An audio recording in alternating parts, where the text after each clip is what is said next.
Hey, shalom, shalom, my people. It's Prince of War coming back at you. Follow us on the New Religion Network, YouTube, Facebook, Instagram. New Religion Network. With that being said, let me just clear this up. Under the copyright disclaimer under Section 107 of the Copyright Act of 1976, allowances made for fair use for purposes such as criticism, comments, commentary, news reporting, teaching, scholarship, education, and research. Fair use is a use permitted by copyright statutes that might otherwise be infringed. So that being said, all right, that's covered.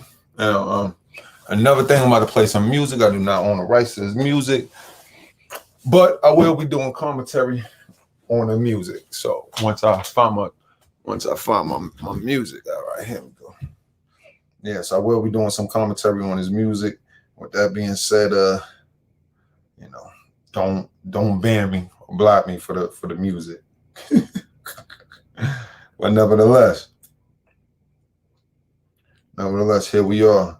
You're very special. Oh, for a second. I've been quested to take you back to the Jedi.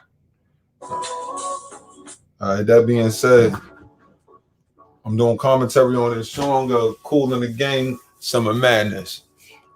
Sounds like a good song. All right, that being said, I would like to discuss the fact of convo with my people. And what do I mean when I say a white supremacist? My friend, one of the brethren, asked me specifically to define what do you mean by a white supremacist? What do I mean by when I say white supremacist? So number one, when I say white supremacist, I'm not talking about white people. That's your own sensibility, your own white fragility, your own love for the white man's fragility that makes you think white people when you hear the word white supremacy. Never do you think that those of us who partake in the system of white supremacists are in fact accessories to white supremacists, therefore we are white supremacists. So that being said, let me go to one of the great elders to define this, because I stand on the shoulders of great men, such as the great Nelly Fuller Jr., the great Nelly Fuller Jr., who wrote the United Independent Compensatory Code System and Concepts, a compensatory counter-racist code. All right, and this is the revised, expanded edition. So check this out. Read this book before you pick up anything else. Read this book. This is counter-racism strategies.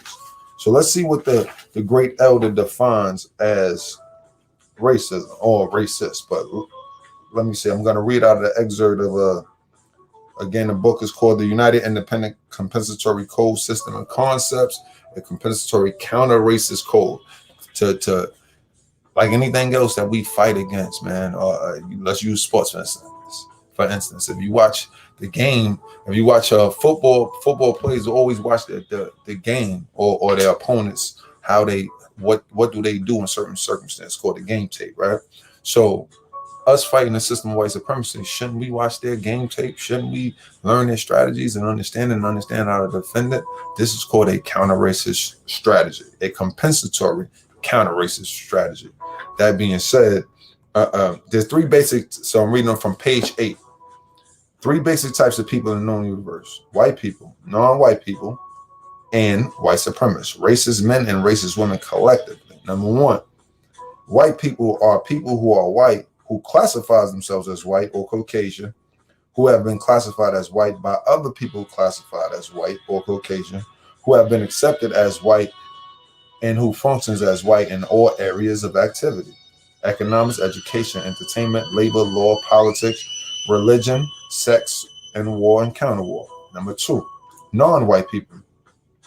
Non-white people are people who have been classified, keyword is classified and designated as non-white people, and who generally functions as non-white people in all their interactions with other people classified as non-white people, and with people classified as white people in all areas of activity. The non-white category or classifications includes all shades of black, brown, beige, tan, red, yellow, etc. Okay, number 3, the white supremacists. The racist men and racist women collectively are white people who classify themselves as white who generally functions as white and who practice racial subjugation based on white, non-white classifications against people classified as non-white at all times, in all places, and in all areas of activity. They deliberately dominate and mistreat people of color, non-white people. So once we understand these three categories of people in the known universe, whites, non-whites, and white supremacists. Now understand something, that most non-white people are white supremacists. Let's be clear on that. We're fighting against a global system of white supremacy, not just white supremacy in America. It's everywhere. It's not just here. You can go to Africa. It's all through Africa. China. It's all through. Go to India. It's all through. And in fact, look at the way they treat us. Look at the way they deal with us. So let's look at some of the characteristics that's quoted by the great elder Neely Fuller. He says, 6 most important characteristics of racist men and racist women. According to compensatory counter-racist logic, there is reason to believe that there are 6 most important characteristics of racist men and racist women. Racist men and racist women, white supremacists collectively, is any white man or woman who speaks and or act in such a manner to produce or promote the practice of white supremacy / racism at all times, in all places, in all areas of activity. Number 2, racist men and racist women are collectively the smartest, most powerful, most malicious, most deceitful, most technical, most efficient, most inventive, and most skillfully violent of all the people of the known universe. And this is fact. All we got to do is look into history. So yeah, collectively you might say, yeah, black people were the fathers of civilization, mothers of civilization, which is true, right?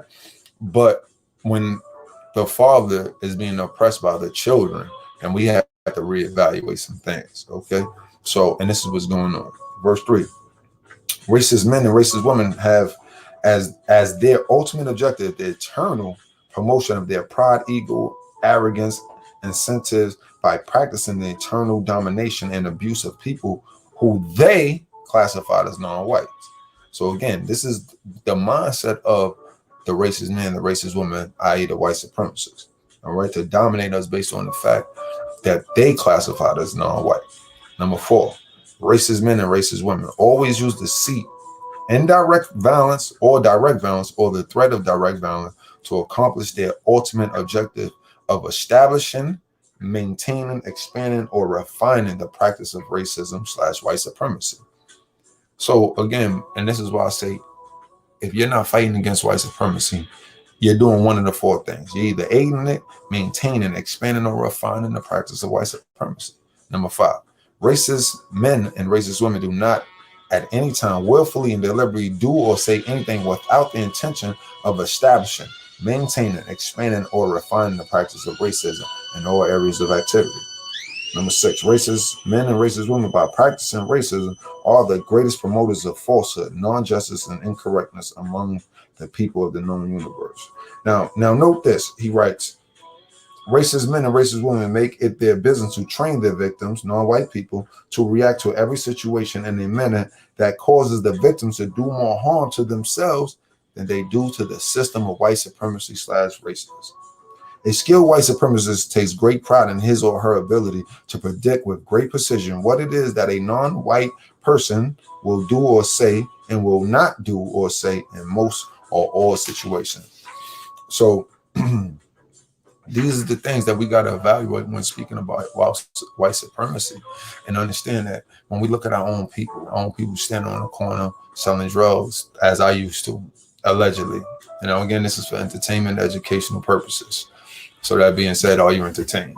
Now that being said, as I used to stand on the corner and do whatever I was doing, I was a white supremacist, destroying my people, aiding into the destruction of our people by selling them drugs, by doing the thing. We don't manufacture drugs. And in fact, to manufacture crack is chemistry. Like, that's not something that a black dude sat in a lab and just said, if I add baking soda and water, I could took cocaine, I could get crack and heat it up. That's not stuff that we do. We know that it come from them, but yet we're the ones who has to bear the burden of this invention and build bear the responsibility, the burden, and the punishments. The majority of the punishments. Never is it directed directly to Oliver North, you know.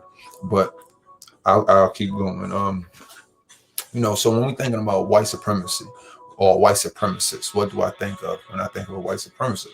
Well, let's examine some of this stuff. All right, let me share my screen. All right, let me share my screen real quick. When I think about white supremacy, this is what I think of, right? When I think of victims of white supremacy, and just because you're a victim doesn't necessarily mean you're not a white supremacist, okay? That's just the reason why, okay? So let's look at a victim who is truly a white supremacist. And forgive me for the vulgar photo. So here it is. We see Little Nas X in this video, in a jail video, of men spreading they butt cheeks open in a video in jail. This is the concept. They're in jail. Jail is not a fun place, not a place to dance and laugh and have and have a dance party like we in what the hell is that movie with John Travolta? Whatever that daggone movie is, I can't even. Grease. Like, this is Grease. He's dancing in jail like it's Grease. You know, these people are in jail fighting for their life, man, fighting against the oppression of being falsely accused, falsely the false balance of the scale is just so off that even if a person is wrong, the mere fact is that police is planting evidence and they're doing all kind of wickedness. And now you can't even tell who's the bad guys. Is it the police or is it the dude that they arrested? You can't even tell anymore. So, you know, when we look at this particular individual, right, he's not hurting anybody by doing this video physically, but yes, he's hurting people mentally by exasperating this idea of homosexuality amidst the system of true indoctrination and true slavery, which is jail, which is the jail system. I mean, we all agree that this is slavery. The 13th Amendment clearly states that jail is slavery. And here it is. This man is perpetuating the video, trying to show images of what is, you know, what could be deemed as having a dance party in jail and homosexual dudes running around. And let's be realistic, man. Jail is nothing to play with. It's nothing to laugh at, smile at. These things is a serious matter. So this man is making light of jail, making light of our oppression, of our people being hidden in prison houses, as it says in the scriptures. And he's making light of this, and he's promoting homosexuality. But my question is, who is his primary customer? Who is his primary customer base? Who's buying his music? Because I don't know anybody that's buying his music.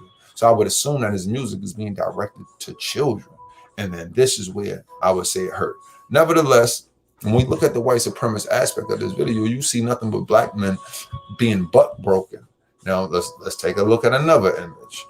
All right, let me go back. Let me take another look at another image.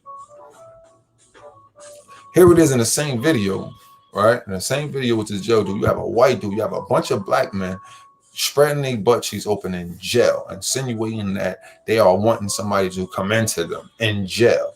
But yeah, you have this man, the white dude in this video, and I would argue he's the only white dude in this video, and he's a heterosexual man, and the prison guard, he obviously, you know what's going on with them when they're getting too vocal. So the idea that this homosexuality is being pushed on our people, and then they show an image of a white dude. All these images mean something. They're symbolic. They're not just there for nothing, just for to take up space. There's symbolic meaning behind this. So, you know, what do I see when I see the symbolic meaning of what do I see when I see the symbolic meaning of the one white dude that's in jail is he's with he's having heterosexual interactions, but yet everybody else is black, is doing homosexual interaction. This is why we argue against the homosexual agenda, because it's not about the actual homosexual. It's about destroying our people, keeping us people in perpetual sin. So, but I digress. Let me move on to another one. Okay, I did that one already. This guy is something else. Now let's take a closer look at this. Let's zoom in. Yeah. So the brother's post. This is a post on Instagram or whatever it was, right? So the brother posts this, and it says, let me zoom. Racism is so American that when you protest it, people think you are protesting America. My friends, this is the definition of white supremacy right here. The fact that you can't even take a knee for the oppression, for police brutality, you know, Colin Kaepernick. The fact that when you protest racism, white supremacy, violence, abuse, oppression, you know, when you protest these things, America deems it as you protesting them. And that's what white supremacists do. They deflect, and they try to keep you, they try to waste your time with the nonsense. Because this is nonsense to even post this, to have to post this, to have to stand there and make this argument and present this argument that racism is so American. And when you protest it, people think that you are protesting America. That is a deflection tactic. That is a tactic of white supremacy. And we are not to fall down those rabbit holes. So let's see some more example of what it means, what a white supremacist is. All right, so let me see. This is something I want to express right here. I want y'all, let me pause. I want you guys to hear this, right? This is a 14-year-old girl and a 12-year-old boy shooting at police. But listen to the police officer. They look like they're... Hold on, let me share the video. Let me share the video so you people can see it. I don't want nobody to accuse me of false news. All right, cool. So there we go. I'm going to try to come out, my little challenge.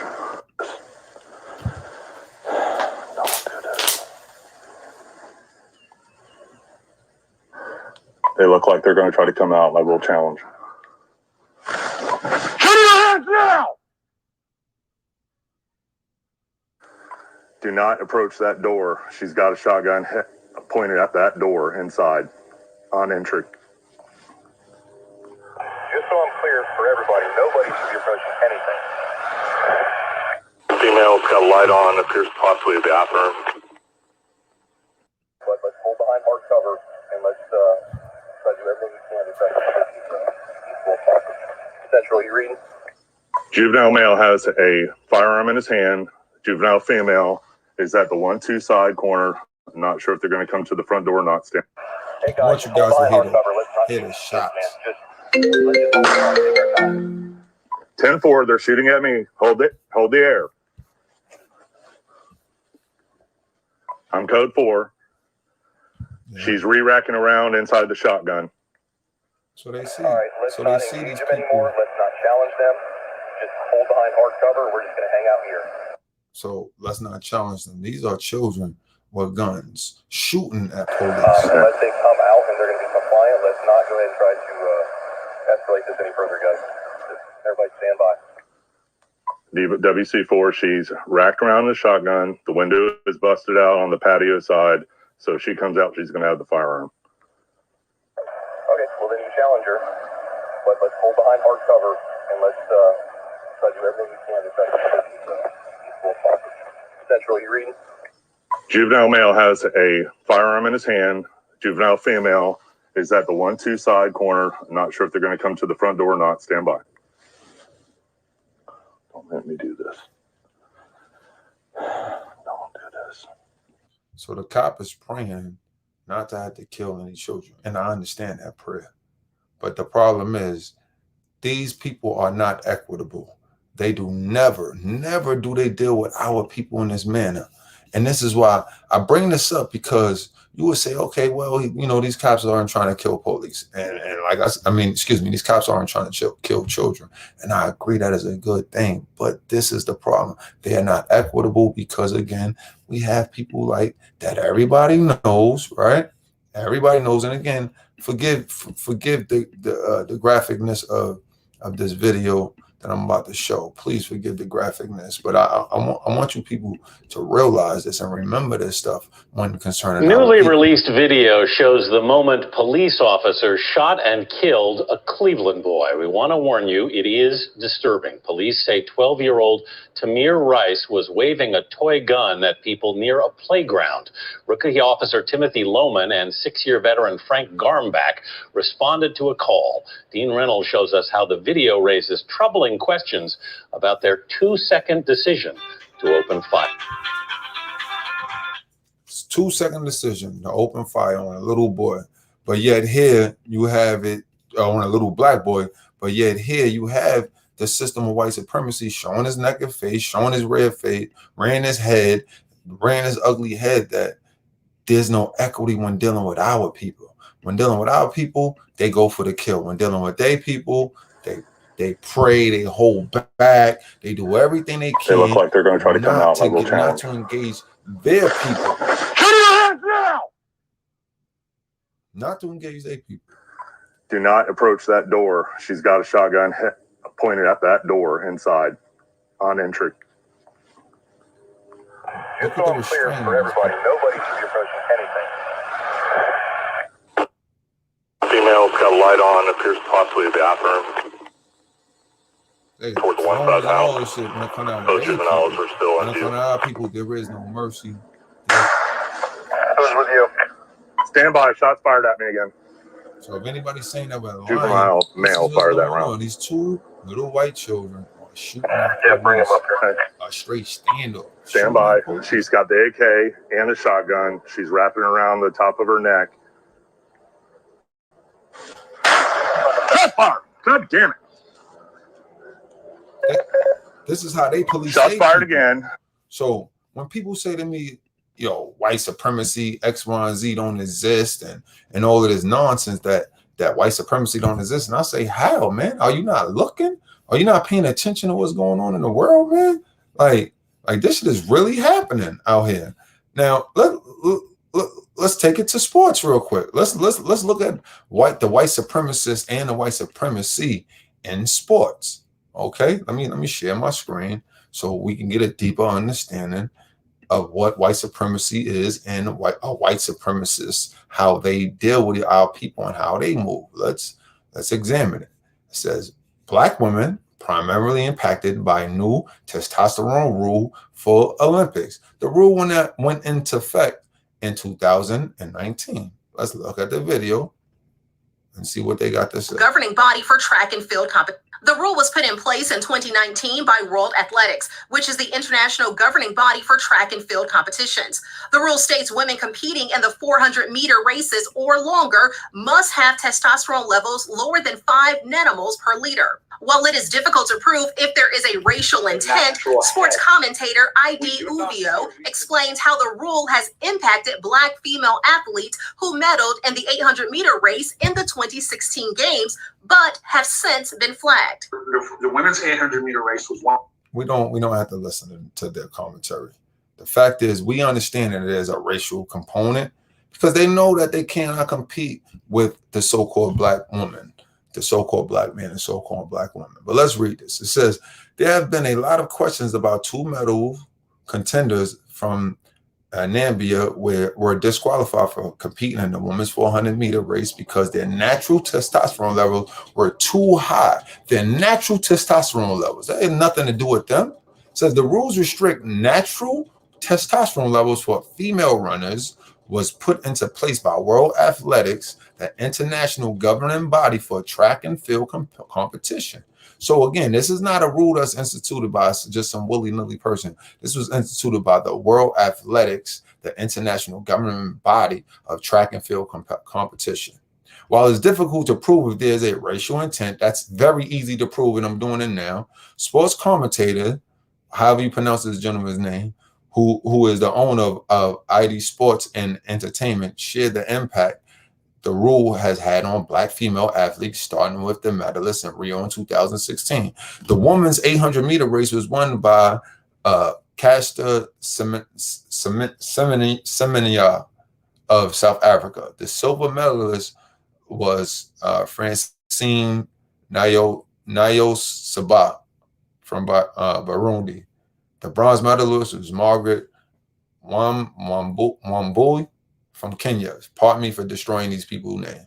All 3 athletes tested for high levels of testosterone and will be absent from the Tokyo Games, he said. Now, and this is the thing. We got to remember, this is natural testosterone. In addition to the 2 Namibian sprinters are also disqualified from the long distance race, but are competing in the 100 and 200 meter race. World Athletics, the governing body of the Olympics, states if these athletes are willing to take medication to lower their testosterone levels, they can compete in Olympics and other World Athletics sanctioned events, which is ironic because World Athlete is against doping. It's against altering your natural state with things of this nature. So for an organization that prides itself with drug testing to now ask athletes to take drugs is a little bit ironic, but it's not ironic. This is called white supremacy. And the people who instituted these things are called white supremacists. The 5 nanomoles, if I'm pronouncing that right, per liter is a very high reading for any woman. I can tell you that 99% of women I see are going to have a testosterone level lower than 5 nanomoles per liter. Now, that is from your research, but nevertheless, it's still a woman. If she has higher levels of testosterone, so what? If she was born that way, let her compete. But this is what the white supremacists do. They cannot compete against us on the field with all things being even. And so what do? They come in and make BS rules like this, right? It says 11 Alive asks if the higher levels give those female athletes an advantage. This is the question that's posed.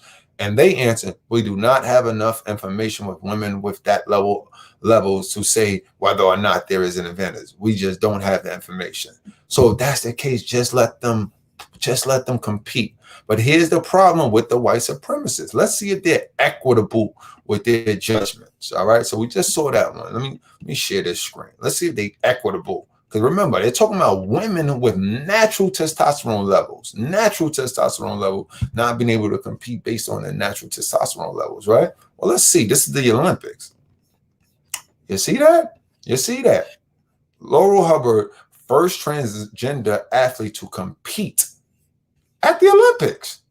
This is them. This is what the white supremacists do. No. The black woman, she can't compete because her testosterone level. But this dude, he can compete because he puts on a wig and calls himself a woman.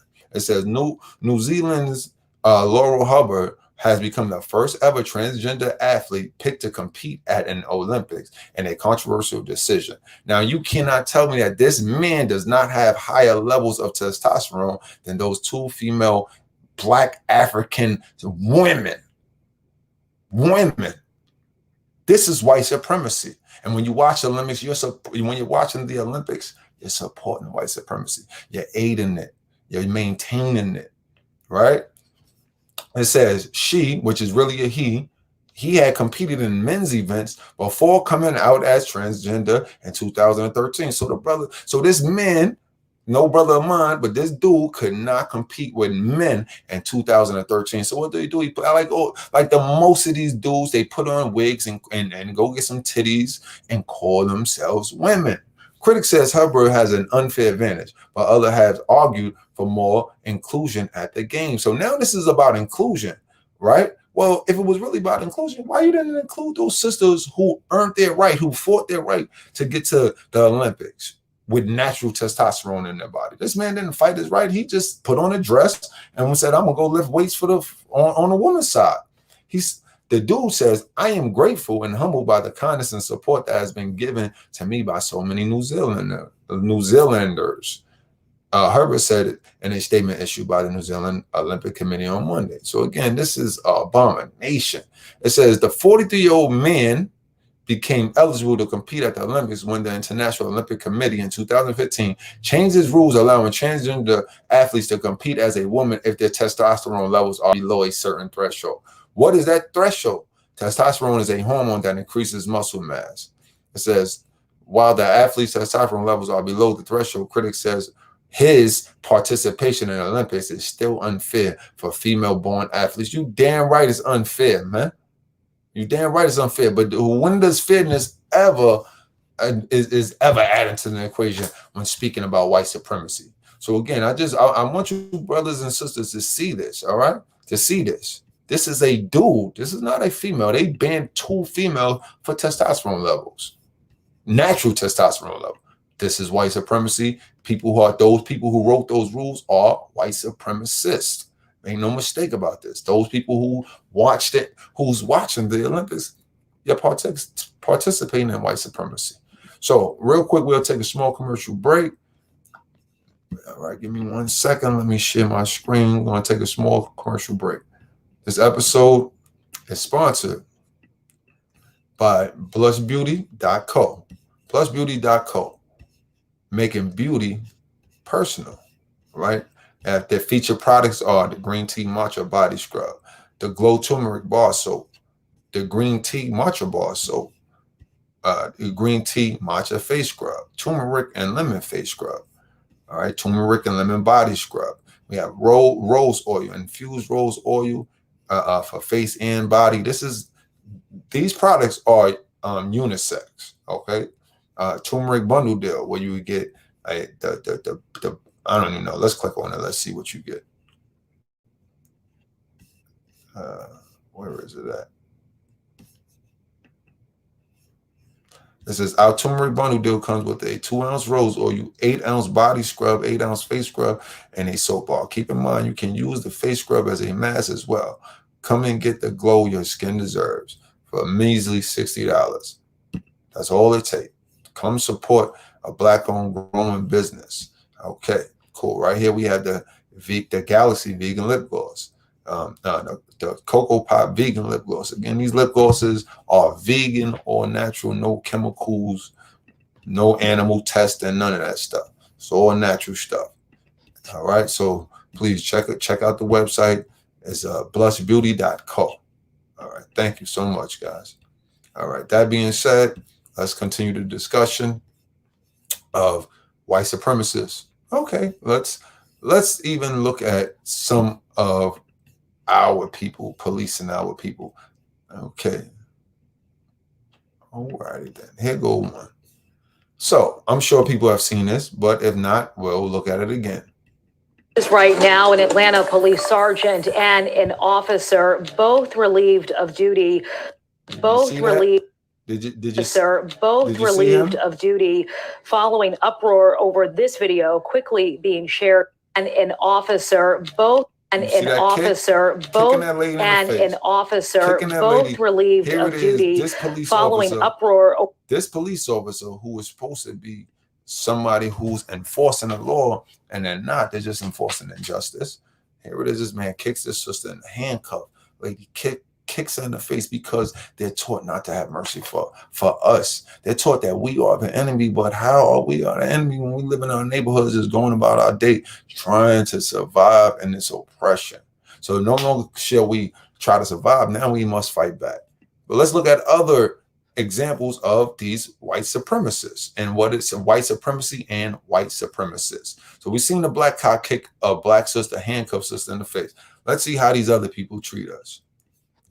Alrighty then. All these women are handcuffed. She tries to bite the dude because obviously he's hurting her, and of course they will flag it. Let's see if we can get it back. Of course they would try to do something like that. Let's see. Let's get it back real quick. So they're fighting. Back off. I'm black. It's okay. Let him talk to me. It's okay. Go ahead. You can talk to me. You can talk to me. Go ahead. It's all right. You can talk to me. It's fine. They charged my sister though. Okay. They disrespected my sister. Figure this out, please. When I walk up, you're going aggressive towards them. They trying to charge my sister. We're gonna walk out to the car. And we're gonna figure this out. You're just being insane at this point. What's wrong with this? So the dude is not listening. She's saying, yo, they came at my sister. They came at her sister. Eventually, she's going to say the sister's pregnant. But nevertheless, let's just move forward. Look how these grown-ass men, big-ass men are sitting on women. Sitting on our women. He picks her up and slams her. Look, this is a man here. Look, this brother sitting right there, man. I want y'all to see that. She tries to bite the dude. She misses. She doesn't bite him. That's not an excuse. And look what the gentleman does. Look what this devil, he ain't even a gentleman. Look at this devil. Look at his face. Punches our sister in the neck. In the neck. He could have killed that girl over what? He tried to bite her. Look at that. Live and in action. I want y'all to see it again. That could be your mother, that could be your sister, your daughter, your aunt, your cousin, your wife. Let's watch it again, because this is just really crazy, man. That our people just make excuses and just continue on like nothing ever happened day by day. This is what white supremacy is, and this is what a white supremacist is. Look at him. This is what a white. Look at that, the white lady right next to her. Look at that white cop right next to her.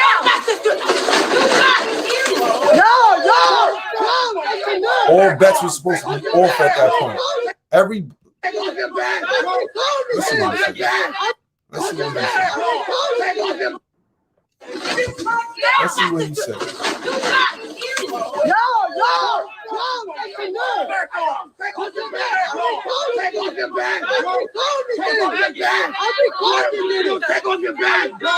The dude is saying, take off your badge because he's gonna fuck you up, you fucking devil.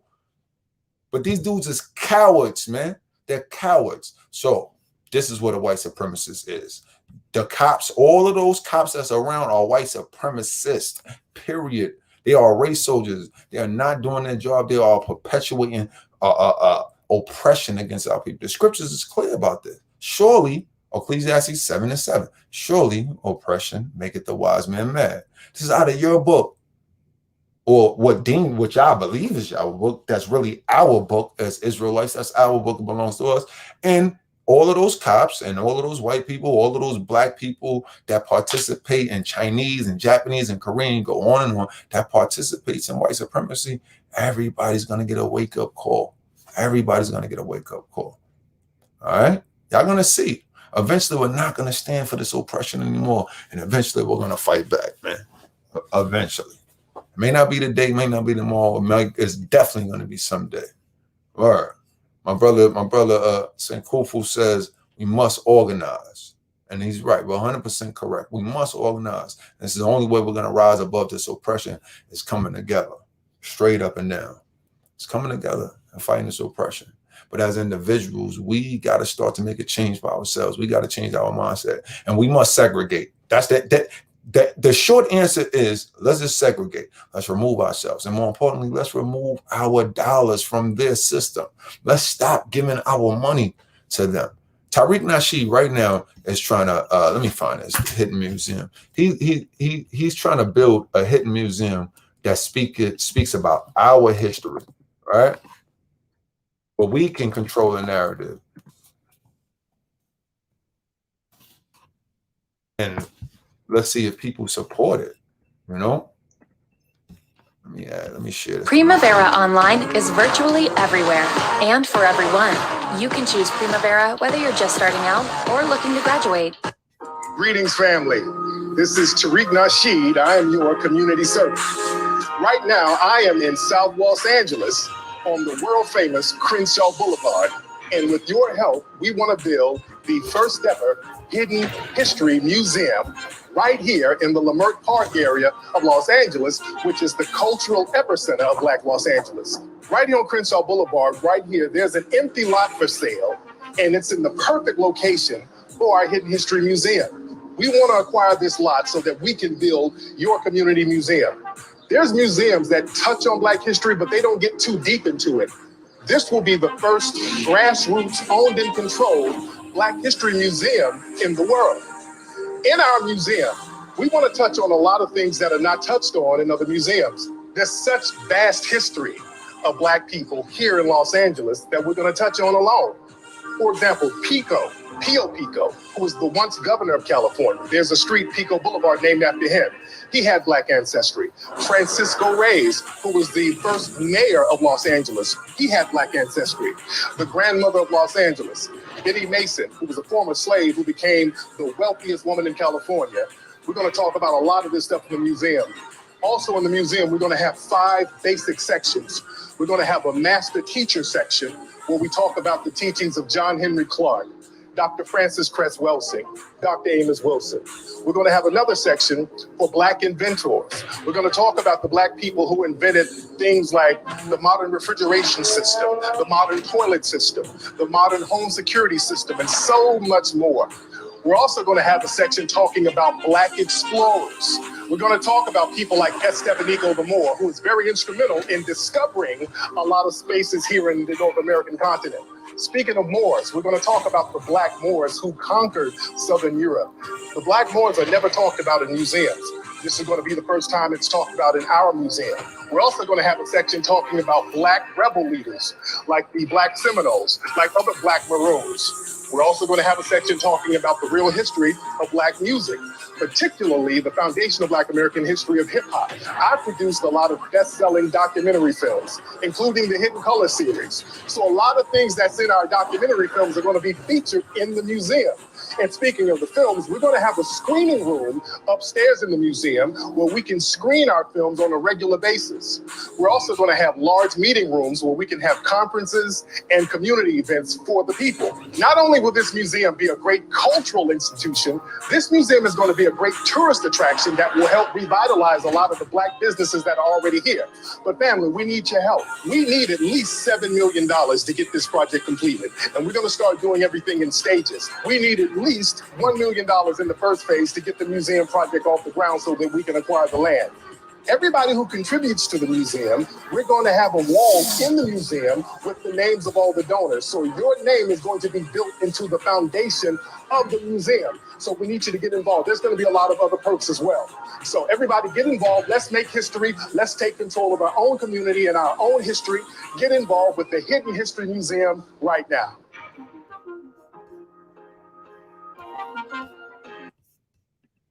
Exactly, people.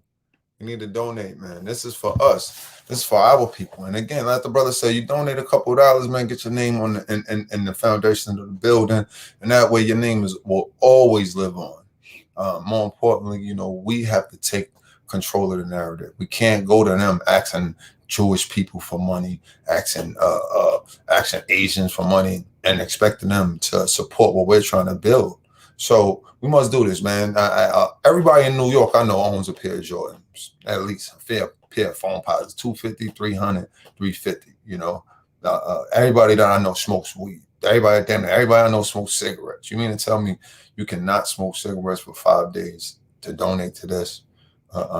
So you know, again, man, I'm disgusted with the white supremacists. I'm disgusted with our people who participate in white supremacy, who argues for white supremacy, who makes excuses for white supremacy, because they are white supremacists. Anybody who participates in injustice is a white supremacist. Anybody who participates, who's an accessory to injustice, is a white supremacist. So the mere fact that we have people sitting in jail, innocent people sitting in jail right now, and we're not doing anything about it, like Albert Wilson, who was arrested, who was charged and convicted for raping a woman, even though she got on the stand and said, we didn't have sex, we never had intercourse, he didn't force me nothing.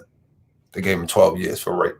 Right now, Albert Wilson, look this dude up. This is going on right now in our face. Y'all didn't care about George Floyd before he died, right? But it was many of George Floyd's before George Floyd. Sean Bell shot all them times. Well, where was our people arguing and screaming about that, man? There's plenty of children, plenty of men, plenty of women who was killed, murdered by police, man. And you did nothing. We did nothing. We did nothing. But like I said, the time will come, you know, the scriptures talk about it, man. Isaiah 14, man, it talks about what's going to happen to these heathens, man, and heathen just means nation. It doesn't mean nation outside of Israel. The word means nation. Goyim comes from the word goyim, which means nation. Heathen, Gentile just means nation, nothing more. Israelites were called Gentiles. Israelites were called heathens. So let's be clear on this. These particular heathens, meaning non-Israelites, they're all going into slavery. And that's what you're going to get. You're going in chains. The same way you put us in chains, you're going in chains. The same way you dashed our babies against the rock, we're going to dash your babies against the rock. And that's just what it is. That's what the scriptures say. Isaiah 60. Check it out yourself if you don't believe. All right, check it out yourself. The brother posted something. He says, welcome to Black August. Originated by Field Marshal George Jackson. This time is focused on self-discipline and political commitment. So again, even when we're talking about political commitment, we can't even get brothers to donate $50, man, to get a museum, man. 1,000 thousands, man, equals $1 million. Not hard, man. 10,000, $100. You know what I'm saying? 20,000, $50. You need 20,000 people giving $50 each who have $1 million so we can start the first step in building our museum. So when we're talking about political commitment, you can't even get brothers to put 2 nickels together for real, unless it's for some weed or some alcohol or something illegal. These dudes ain't, our people ain't trying to come together. But we don't need everybody. We just need one. I'm not talking to everybody out there. I don't care about everybody. I only care about the one person. That's it. Just all I need is one.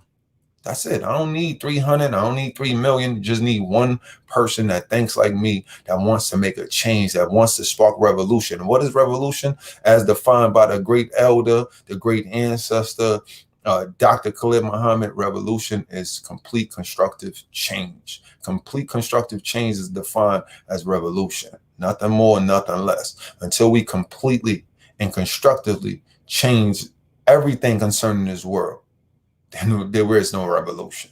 With that being said, I'm going to take it out. I'm going to shut it down. Say shalom, shalom to all my Hebrew Israelites, those who know they are Israelites and those who don't know. All right, shalom. Love you guys. Barakatah Yahweh, Ba'ashem, Yahweh Shah.